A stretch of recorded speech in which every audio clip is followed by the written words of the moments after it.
Sanno che la mafia esiste anche in Veneto, anche se ritengono sia più diffusa al sud, ma la maggior parte dei giovani dichiara che questo non condiziona la vita della comunità a cui appartengono né il senso di sicurezza sociale.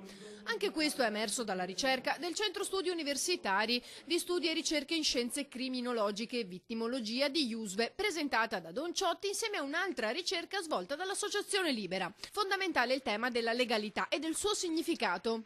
Se la legalità diventa una parola di vita, che vuol dire poi politiche sociali, servizi, vuol dire scuola, vuol dire cultura, vuol dire proprio maggiore attenzione al mondo dei giovani, se no diventa una parola astratta. Allora saldiamo la parola legalità alla responsabilità, che viene molto prima. Dobbiamo essere responsabili per rispettare quelle leggi, se non vanno bene, per impegnarci per poterle cambiare.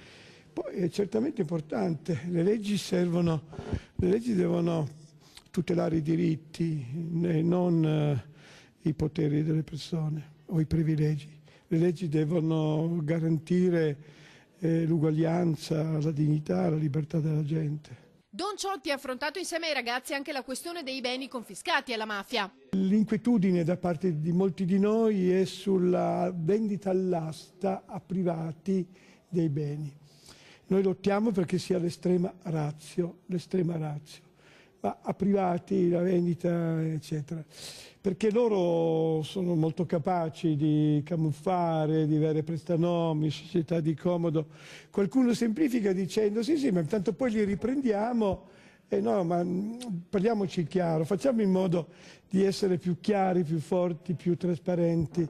E quindi in questo senso c'è un nostro impegno.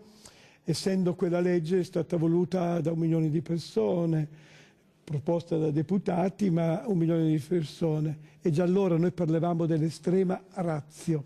Resti l'estrema ratio. Siamo preoccupati della vendita a privati all'asta.